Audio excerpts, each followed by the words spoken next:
Hola y bienvenidos de nuevo.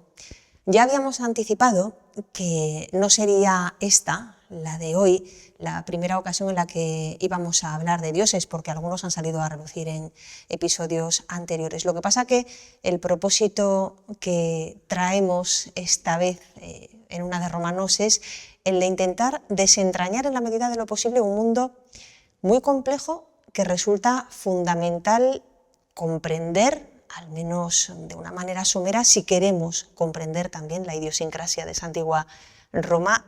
Juan Manuel Sánchez, buenas noches. Un mundo, el de la mitología, que tiene sus huellas en Ceuta, de lo que también hablaremos, pero antes tenemos que entender, y lo de complejidad, pues mira, se puede visualizar Sí. con al menos este libro que nos has traído, que solo por su tamaño ya dimensiona, ilustra que no es un asunto menor. Efectivamente, es muy complicado porque además hay diferentes fuentes y diferentes en la antigüedad y a veces no se interrelacionan bien. Y el intentar compilar toda esa información es lo que vemos en esfuerzos de este tipo, ¿no? Que son libros modernos, intentando adaptarse a toda la documentación existente. Claro, porque a todos nos suenan muchos dioses, a veces no son dioses, a veces igual son héroes o son atlantes o ninfas, musas, y todos están relacionados, es realmente un mundo. Claro, el panteón griego, en este caso, sobre todo hay que empezar planteando el tema desde sus orígenes, que ni siquiera es griego, es anterior, ¿no? Los pueblos de donde procede todo esto, pues el creciente fértil, ¿no?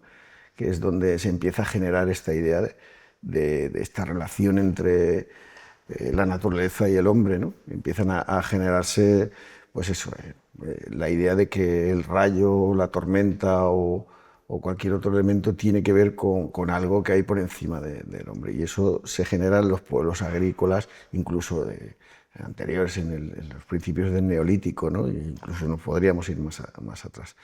Pero Grecia lo consigue como hacer suyo y resumir y convertirlo en lo que llamamos ese panteón griego, ¿no? de dioses. ¿Por qué hablamos de Grecia si normalmente aquí estamos hablando de romanos? Pues porque si hay algo que admira a Roma por encima de todo es el mundo griego. Lo admira tanto que incluso hace suyo gran parte, le cambia los nombres, incluso las funciones, pero es muy parecido el panteón romano al panteón griego. Cuando digo panteón me estoy refiriendo al corpus, es decir, al grupo de titanes, de gigantes, de dioses mayores y menores, lo que decías tú, de atlantes o musas o cualquiera otra de las... Los ponemos todos en un mismo nivel, en una misma dimensión. Claro, y realmente no es. Entonces, no es. Por intentar ordenar un poco todo ese mundo y darle una forma, de una manera sencilla, el que quiera profundizar tiene aquí literatura en la que puede ahondar lo que quiera, porque realmente es un mundo muy complejo. Pero vamos a intentar darle como un poco de forma, porque cuando uno lee a los clásicos, en muchos casos lo que se nombra a los dioses y a veces no se les nombra directamente, sino se les da el nombre que, pues, por su característica, ¿no? No sé, por decir, la cazadora, ¿no? Cuando estás hablando de una mujer cazadora, una diosa, estás hablando de Diana, ¿no? Y ellos no te dicen Diana, ¿no? El escritor, sobre todo como sea un poco poético, le va dando. Entonces, si no sabes un poco de cómo funciona esto, pues al final es que no sabes de lo que te está hablando. De esto, que todo esto es una religión. Una religión. Para ellos es su religión. Es una religión, además en el sentido más amplio o más moderno, si quieres, del término. Moderno en el sentido de que, igual que nosotros consideramos nuestras religiones, cualquiera de las monoteístas o politeístas que hay ahora mismo en el mundo y que son con muchos dogmas de fe y todo eso, pues para ellos es lo mismo. Es decir, es un mundo muy real en el que se entremezclan los hombres con los dioses, a través de los semidioses, ¿no? Que son hijos de un dios o una diosa y de un mortal. Y beben nuestras religiones, se alimentan también, como los griegos alimentaron la suya, de civilizaciones anteriores, y los romanos también construyeron la propia de griegos y por lo tanto también anteriores, también las nuestras. También las nuestras. Normalmente cuando llega una religión nueva, pues intenta adaptarse a lo que la gente conoce. Entonces, en ese proceso de adaptación, pues de alguna forma acepta determinada, lo que se llama el sincretismo religioso. Lo podemos ver muy bien eso en Hispanoamérica. Cuando el cristianismo llega a Hispanoamérica, evidentemente no existe, pero ellos tienen sus creencias, que es decir, los pueblos en Sudamérica tienen sus creencias. Entonces, la Iglesia intenta adaptarse mediante ese sincretismo, intenta adaptar siguiendo sus dogmas y sus teorías, es decir, sin abandonar eso, pero para poder atraer a ese público, por llamarlo de alguna manera, a esos fieles, acepta determinadas condiciones que para ellos son importantes, para esos pueblos. Entonces lo mismo ocurre con el cristianismo cuando lo hace a partir del siglo I, ocurre algo parecido. Se aprovecha ese fondo de conocimiento que viene ya con la persona para Y ir sobre asentando todo, otras creencias. claro, de costumbres. De costumbres, ¿no? Vemos en muchos sitios que es costumbre, nosotros, sobre todo en el norte, pero también en el sur, lo de las cruces, las encrucijadas. Es que los romanos utilizaban, el dios Terminus aparecía en muchas encrucijadas, ¿no? Y hay un montón de pequeños templetes que nosotros hemos transformado en ermitas, ¿no? Es decir, hay una evolución desde el mundo ese pagano, que sería el mundo romano, al cristiano. Y es una evolución a lo largo de 300, 400 años. Y personas como Hesíodo y su teogonía. Teogonía. ¿Nos pueden ayudar a comprender esto de lo que estamos hablando? Y si es así, ¿quién es Hesíodo? Preséntanoslo, Juanma. ¿Y qué son las edades del hombre? Sí. Hesíodo es un autor griego que, al igual que otros, intenta compilar, ¿no?, esa información. Igual que nosotros lo hacemos aquí, intentando entender, pues él lo hace su nivel, intentando entender también cómo funciona el mundo. Y él llega como una distribución. En primer lugar, hay dos fenómenos, ¿no?, que son las edades del hombre, es decir, qué papel juega en todo esto el hombre, y luego el mundo de los dioses, ¿no? Entonces, Hesíodo es el primero que nos enseña, no el único, porque luego hay autores posteriores, incluso probablemente hay autores anteriores que no nos han llegado fragmentados, y el que mejor podemos entender es Hesíodo, porque es el que nos ha llegado más completo. Entonces él determina una serie de pasos. ¿Qué son las edades? En el caso del hombre, intenta aplicarlo a eso, a lo que él llama las edades del hombre. Entonces él considera la edad de oro, la edad de plata, la edad de bronce, la edad de los héroes y la edad de hierro. Suena fatal la de hierro. Vamos a empezar por Vamos la dorada. a empezar la de oro. Y verás que cuando ahora lo expliquemos, cómo podemos fácilmente asignarlo a lo que es el mundo también del cristianismo posterior, porque la edad de oro, según Hesíodo, es el mundo antes de, tendríamos que explicar, que ahora lo explicaremos, antes de Zeus, ¿no? Zeus sería Zeus Júpiter, Zeus sería el griego, Júpiter el romano.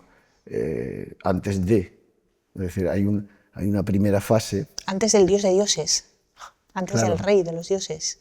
Antes del rey de los dioses está su padre, que es Cronos. Y entonces en ese momento eso es lo que llama la edad de oro, porque es como un poco, lo que él describe es muy parecido a lo que se nos describe en la Biblia como el paraíso, es decir, el hombre vive sin ningún tipo de problema, no tiene que trabajar, no tiene que hacer nada, entonces lleva una vida muy parecida a la que, por eso hablamos antes del sincretismo. Eso termina cuando Zeus mata o vence a su padre. A su propio padre. Y se convierte en el dios principal, ¿no? Entonces eso es lo que se llama la edad de plata. La edad de plata es una edad en la que los hombres son dice él, son como niños, ¿no? Son como niños que no respetan a los dioses, se llevan muy mal, y lo llevan todo de tal manera que Zeus al final se enfada y los elimina. Los elimina a todos y crea otra raza, que tampoco es mucho mejor, que es la de bronce. son hombres ya más adultos, pero que al final son guerreros, son hombres que no entienden de nada, son salvajes que solo se pelean entre sí y que al final entre ellos mismos se exterminan. Según él, hay una edad, si nos fijamos, Hesíodo vamos degenerando, ¿no? Sin embargo, hay una parada en esa degeneración que es lo que él llama la edad de los héroes. La edad de los héroes él la asimila a la guerra de Troya, porque la guerra de Troya es la guerra lo veremos en la mitología, es una guerra entre seres humanos, pero con una intervención muy importante de los dioses, ¿no? Y entonces ahí como que lo que aparece son esos grandes héroes de la antigüedad. Y de ahí... Es un renacimiento. Sí, puntual, porque después llega a lo que llama la edad del hierro. Y la edad del hierro, para Hesíodo, él dice, esta es la época en la que yo vivo. Yo vivo en la edad de hierro, dice Hesíodo, y es una etapa en la que la corrupción, la debacle moral de la sociedad es tal que al final terminará siendo exterminada. O sea, él desde su presente... Para él es su presente. Desde su presente echa una mirada al pasado para explicarse por qué vive el presente que está viviendo. Y el fundamento lo encuentra, el fundamento de su reflexión lo encuentra en los dioses, en su religión. Claro, él lo que intenta es aplicar el conocimiento que recibe, pues de donde él lo recogiera, que venía de todo esto que hablamos normalmente el conocimiento que hay en esa época sobre todo es oral, ¿no? El conocimiento escrito de hecho tenemos la Ilíada y la Odisea se transmite oralmente hasta que alguien lo baja al papel, ¿no? Entonces aquí pasa un poco lo mismo, es el conocimiento que tiene el pueblo, la gente tal, y él intenta darle una cierta coherencia y lo deja por escrito, ¿no? Entonces esa es su primera reflexión en cuanto al hombre, ¿no? Y luego viene lo que son los dioses, ¿no? Es decir, ¿qué ha pasado aquí? ¿Qué ha pasado? Entonces, él parte, a la hora de hablar de los dioses, de los diferentes periodos en los que van ocurriendo. Cuando estábamos hablando antes de Cronos, Cronos realmente no es... Claro, es una sucesión temporal, hay un orden cronológico en todo su planteamiento, en toda su reflexión, luego habrá un correlato entre esas edades y eventos. No sé cuánto tendrán esos eventos, esos sucesos de mitológicos o de históricos, o se mezclan. Se mezcla, en general, esto es como hablar de la Biblia, que es mito y que es realidad, ¿no? Hay una mezcla. Aunque últimamente se está comprobando que muchas cosas de la Biblia se pueden relacionar históricamente.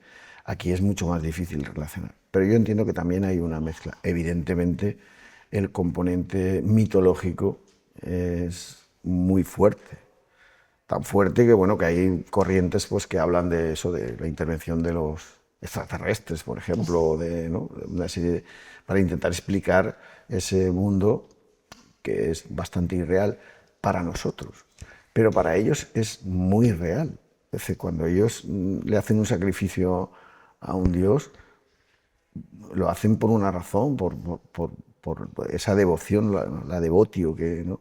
que ellos consideran fundamental para 1.000 millones de cosas dentro de su vida diaria. Hacen muchos sacrificios porque son muy supersticiosos, es una característica de la antigua Roma que ha quedado reseñada desde el inicio. Claro, y cuando hablamos de herencia, nosotros hemos recibido parte de esa herencia. Somos mucho más racionales, tenemos más conocimiento, pero habrá mucha gente al que le pregunte si quiere pasar por debajo de una escalera y te diga que no. Por lo tanto, cuando hablamos de martes y 13 para nosotros, que para los sajones es el viernes, ¿no? Sigue en nuestra cultura, siguen determinados eventos como señalados de forma negativa. Y es pura superstición, ¿no?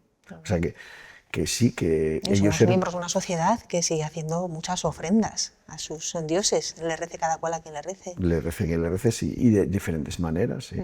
Efectivamente, pues porque hay esa creencia en ese mundo, ¿no? Lo que pasa es que aquí el mundo de la mitología griega y romana es una lección también de vida. Es una lección de vida en el sentido de que tú tienes muchas historias de cómo se conforman determinados dioses o guerras, y tiene un trasfondo detrás casi de fábula, ¿no? Porque las fábulas, si te fijas en uno de estos libros, fíjate cómo se llama, fábulas. Punto. Astronomía. Astronomía y fábulas. Fíjate cómo ellos mezclan, este es otro autor, pero fíjate cómo ellos mezclan, porque la fábula, hoy en día sabemos que una fábula es una forma de con animales contarte algo que tiene una moraleja, ¿no? Pues ellos también utilizan a los dioses para eso, y hay muchas, si quieres algún día contamos algunas, ¿no? Desde el mito de las estaciones, ¿no? Con la diosa Ceres, ¿no? O el mito de volar como una forma de escapar, pero también como una forma de equivocarse, ¿no? Es decir, de creerte que eres lo que no eres, ¿no? Porque en muchos casos lo que ves es eso, que la mitología intenta poner al hombre en su sitio, ¿no? Hay muchas cosas que el hombre intenta hacer que no puede, o que piensa que no puede. Entonces, los dioses como que intentan marcarle su sitio. Es importante saberse limitado, No no creerse un dios. En muchos casos sí ocurre, ¿no? Lo ves en muchos ejemplos de lo que te estoy diciendo, porque hay quien considera que no tiene límite, y estas historias sirven un poco para decir, oye, tú no eres, no tienes los poderes de un dios, eres un hombre y llegas hasta donde llegas, con la importancia que ello tiene. Y también los dioses sirven para marcar los avances, es decir, el fuego, por ejemplo, que es un titán el que le proporciona al hombre. Es decir, el sentido mitológico del titán proporcionándole el fuego al hombre tiene un sentido filosófico, que es cómo el hombre avanza desde una etapa más atrasada o menos evolucionada a otra en el que ya tiene un determinado poder, ¿no? Cuando hablamos de la inteligencia artificial ahora, pues yo entiendo que es como el fuego de esa época. El fuego es peligroso, es muy peligroso. La IA también. Depende de lo que hagas con ello. Luego el empeño, el ser insistente, perseverante, también puede tener sus frutos.